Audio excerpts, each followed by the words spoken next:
Welcome along to the deep dive, and today we're doing a rugby obsession deep dive into something truly special in sport. Our mission today, it's really to explore the lasting legacy, the enduring impact of the Springbok heroes from that incredible 1995 Rugby World Cup. We've gathered a bunch of sources, all focusing on remembrance and just how much they meant and still mean. We want to unpack why this team, these men, still resonate so strongly.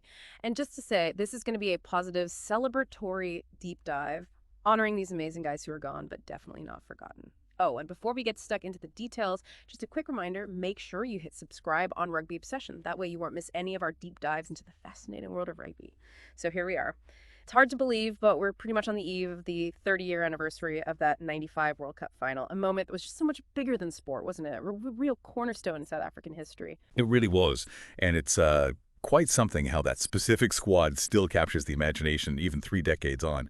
It is a sobering thought, though. Right. Sadly, 5 Springboks who were absolutely key to that 1995 win are no longer with us. Yeah. But their impact on the game, on the country, it's indelible. Still felt today. And it's worth remembering, the first person from that close-knit group to pass away was actually the coach, Kitch Christie, a real visionary. He tragically died from leukemia back in '98 in Pretoria, only 58. And since then, we've also lost James Small, Ruben Kruger, Chester Williams, and Joost van der Westhuizen. Titans, every single one.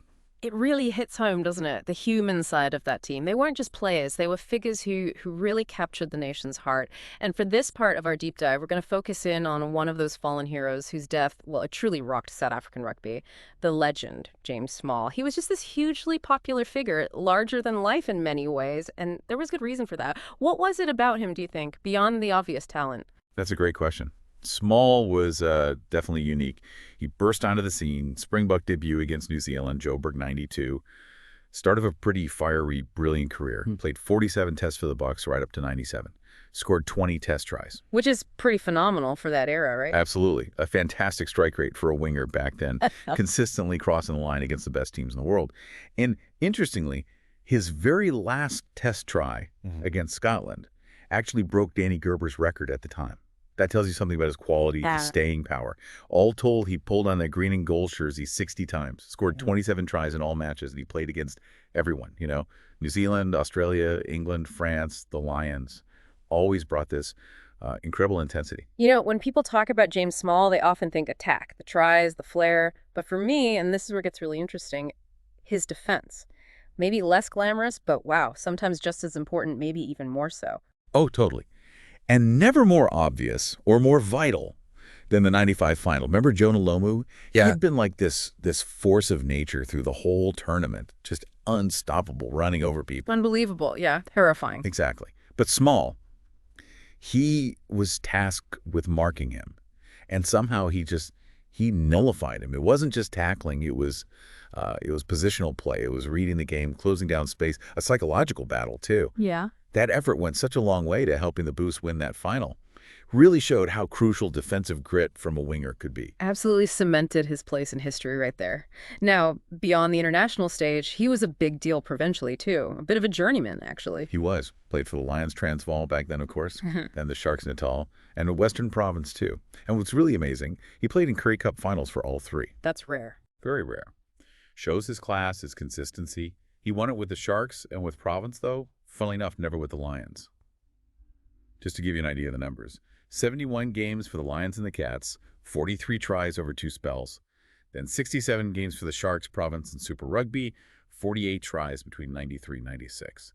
And then 25 appearances for WP and the Stormers, 18 tries there. So yeah, his influence was right across the board in SA Rugby. Such a huge presence on the field. But what about after he stopped playing professionally?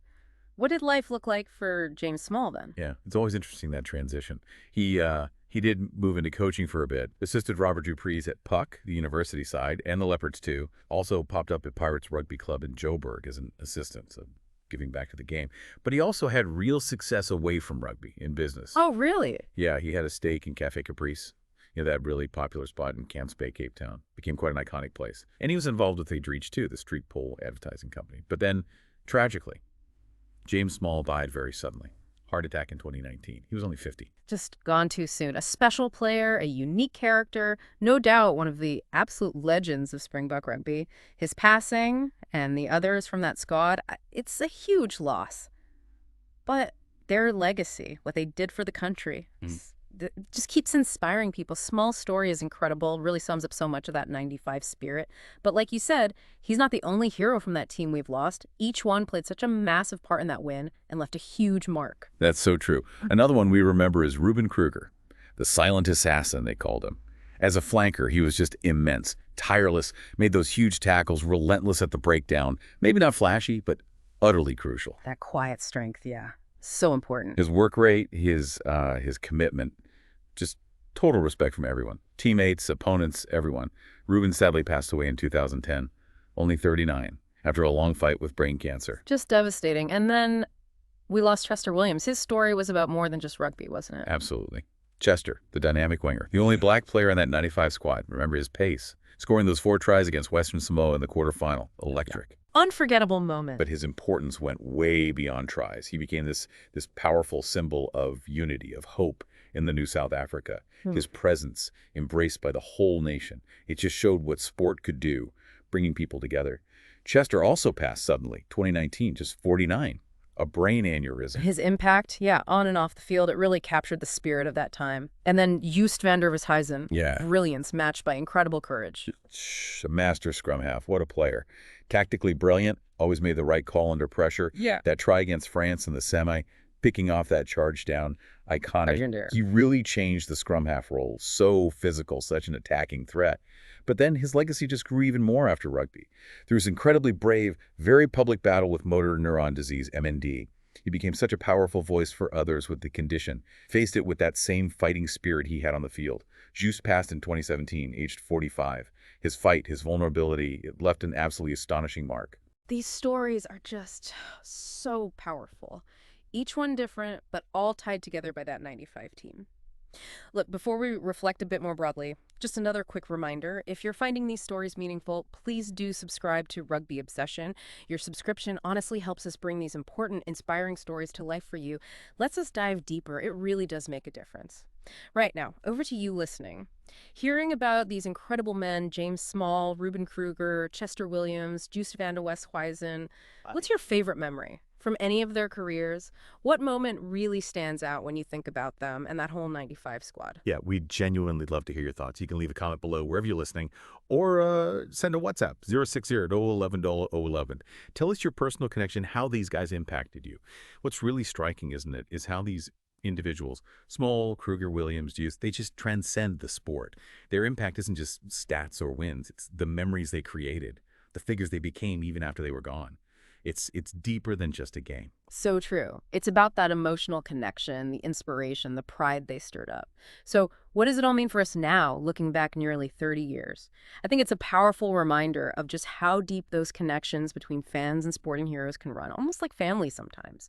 And it shows how certain moments, like 95, get etched into a nation's collective memory. They shape identity, provide inspiration for years. It wasn't just about winning a cup. Which kind of leads to a question for you listening. How do we best honor these legacies? As fans, as observers, how do we make sure their stories of grit, unity, resilience, keep inspiring future generations? How do we tell their stories properly? It's something to think about. And to keep exploring the world of rugby and stories like these, make sure you are subscribed to Rugby Obsession. It's the easiest way to stay connected. Look, the 95 Springboks and figures like James Small, Ruben Kruger, Chester Williams, Joost van der Westhuizen, they're more than just a team. They stand for something bigger. Determination, resilience, lasting influence way beyond the pitch. As you reflect on their stories, maybe think about what other sporting moments in history hold that kind of deep, lasting meaning for you personally. Thank you so much for listening to this Rugby Obsession Deep Dive. We'll look forward to you listening to our next episode.